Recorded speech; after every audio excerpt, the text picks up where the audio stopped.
بسم اللہ الرحمن الرحیم۔ ناظرین کرام، سیرت رسول پر مولانا سید سلیمان ندوی رحمۃ اللہ علیہ کی کتاب خطبات مدراس کے 8ویں لیکچر کا خلاصہ پیش کیا جا رہا ہے، جس کا عنوان ہے پیغام محمدی۔ اس کے اندر مولانا نے اس بات کو بتلایا ہے کہ توحید کا عقیدہ تمام مذاہب میں پایا جاتا تھا، لیکن انہوں نے چند ایسی غلطیاں کیں جس کی وجہ سے ان کا عقیدہ توحید ختم ہو گیا اور وہ شرک میں مبتلا ہو گئے۔ اسلام نے آ کر عقیدہ توحید کی ایسی جامع تعلیم دی اور عبادت کی ایسی تعلیم دی کہ جس کی وجہ سے عقیدہ توحید حقیقی معنی میں سامنے آیا اور عبادت کا تصور اور عبادت کا حقیقی معنی انسانیت کو ملا۔ پہلی بات یہ ہے کہ جس کی وجہ سے وہ غلطی کے اندر مبتلا ہوئے، تشبیہ اور تمثیل کی وجہ سے انہوں نے خدا کو مشابہ قرار دے دیا کسی اور مخلوق کے، جس کی وجہ سے وہ گمراہی کے اندر مبتلا ہوئے۔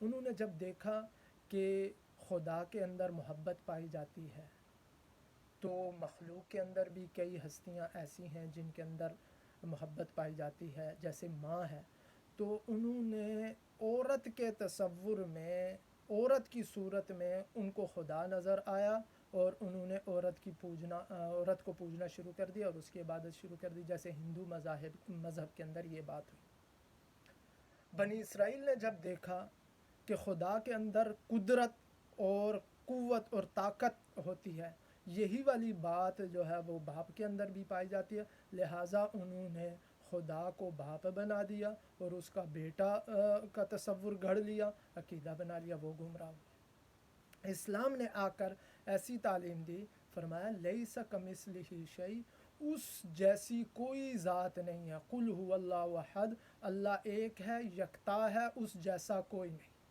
اسلام نے آ کر کامل اور مکمل تعلیم دی۔ دوسری غلطی جو دیگر مذاہب کو ہوئی وہ صفات کے معاملے میں ہوئی۔ انہوں نے سمجھا کہ جو صفات پائی جاتی ہیں اللہ تعالیٰ کی، تو انہوں نے ہر صفت کو الگ طور پر وجود سمجھا، جس کی وجہ سے وہ شرک کے اندر مبتلا ہوئے۔ چنانچہ ہندو نے 33 کروڑ خدا بنا ڈالے، ہر مخلوق کے اندر انہیں صفت تخلیق خدا کی نظر آئی تو انہوں نے ہر چیز کو پوجنا شروع کر دیا۔ یہی حال ہوا عیسائیت کا کہ عیسائیت نے خدا کی 3 صفات، جن کے اندر حیات ہے، علم ہے اور ارادہ ہے۔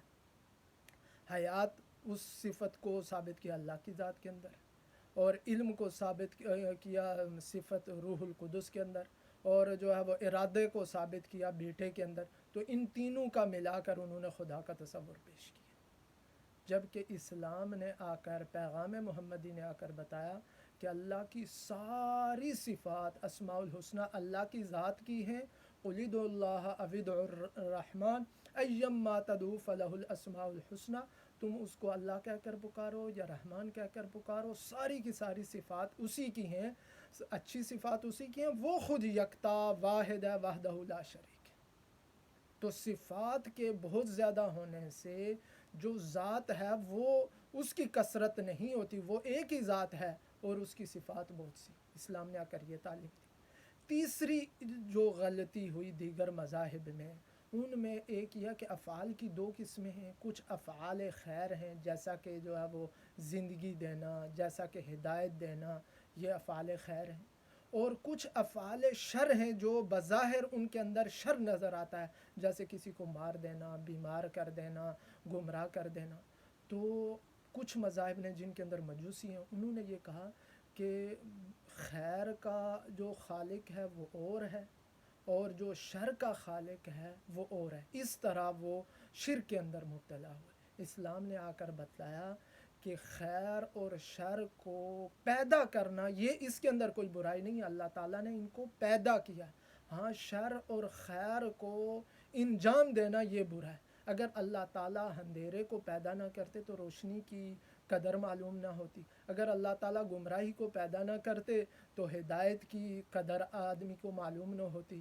اس طرح اللہ تعالیٰ نے پیدا کیا ہے ان چیزوں کو، اور انسانوں کو آزمانے کے لیے اور اچھائیوں کی اچھائی کو ظاہر کرنے کے. البتہ جو آدمی جو شخص ان برائیوں کو کرے گا اس کا کرنے والا برا ہوگا. جیسے کہ فرمایا فَأَلْهَمَهَا فُجُورَهَا وَتَقْوَاهَا، اللہ تعالیٰ نے انسان کو بنا کر اس کے اندر بلائی اور برائی کی طاقت رکھ دی. اب جو بلائی کرے گا وہ اچھے انجام کو پہنچے گا، جو برائی کرے گا وہ برے انجام کو پہنچے گا. تو اسلام نے آ کر یہ تعلیم دی کہ اچھائی اور برائی کو پیدا کرنا یہ تو کمال ہے، اللہ تعالیٰ نے پیدا کیا ہے، البتہ ان کو انجام دینا، ان کو کرنا یہ برا ہے جو انسان کرتا ہے. اس کے علاوہ مولانا نے اس کے اندر یہ بتلایا کہ اسلام نے آ کر عبادات کی جو تعلیم دی. دیگر مذاہب کے اندر عبادت کا یہ تصور تھا جتنا زیادہ مجاہدہ کرو، جتنے اپنے آپ کو مشقت کرو، اتنا اللہ تعالیٰ کے ہاں تمہیں قرب ملے گا. تو وہ طرح طرح کے مجاہدے کرتے، جبکہ اسلام نے آ کر کہا لا یکلف اللہ نفسا الا وسعها، اللہ تعالیٰ کسی انسان کو اس کی ہمت اور طاقت سے زیادہ پابند ہی نہیں کرتے. اور اسلام کی جتنی عبادات ہیں ان کا مقصد جو اپنے آپ کو مشقت میں ڈالنا نہیں ہے، بلکہ اللہ تعالیٰ کی یاد کرنا. اقیم الصلاۃ لذکری لعلکم تتقون، تاکہ تم روزہ جو ہے نا وہ اس لیے رکھو تاکہ تم اللہ سے ڈرنے والے بن جاؤ. قربانی اس لیے کرو کہ تاکہ تمہیں اللہ تعالیٰ کی رضا مل جائے. تو اسلام نے یہ تصور دیا. اس کے علاوہ اسلام نے مساوات کی تعلیم دی کہ کوئی کسی کو، دیگر مذاہب کے اندر کوئی اونچی ذات ہے کوئی نیچی ذات ہے، اسلام نے آ کر یہ بتلایا کہ جو ہے وہ تم سارے کے سارے اللہ کی نظر میں برابر ہو. یا ایھا الناس انا خلقناکم من ذکر و انثی وجعلناکم شعوبا وقبائل لتعارفوا. اسلام نے آ کر مساوات کی تعلیم دی. اس کے بعد ایک اور اہم چیز جو دیگر مذاہب میں پائی جاتی ہے وہ یہ تھی کہ مذہب کو انہوں نے الگ رکھ دیا اور جو ہے وہ دوسری دنیا کو الگ اور دین کو الگ کر کے رکھ دیا. اسلام نے آ کر کہا کہ ایسی بات نہیں ہے، دین اور دنیا دونوں ایک ساتھ ہیں. بلکہ اسلام نے یہ کہا کہ جو آدمی دنیاوی کوئی کام کرے گا اگر اس کی نیت اچھی ہے تو اس کو بھی اجر ملے گا. اسلام کے جو بنیادی احکامات ہیں ان میں ایمان ہے جس کا تعلق اللہ تعالیٰ کی ذات کے ساتھ ہے اور جو ہے وہ اللہ تعالیٰ نے جو عقائد بتلائے ہیں. اس کے بعد عبادات ہے، اللہ تعالیٰ کی عبادت کرنا. اس کے بعد معاملات ہیں، آپس میں لین دین، یہ اسلام کا حکم ہے.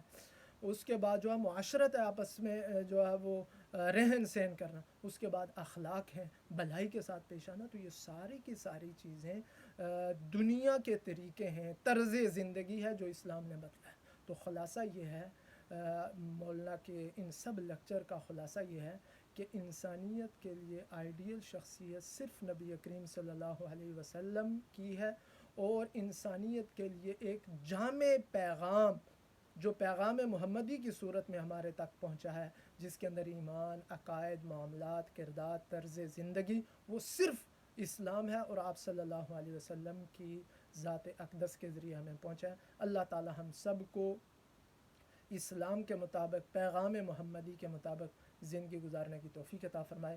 والسلام علیکم ورحمۃ اللہ وبرکاتہ.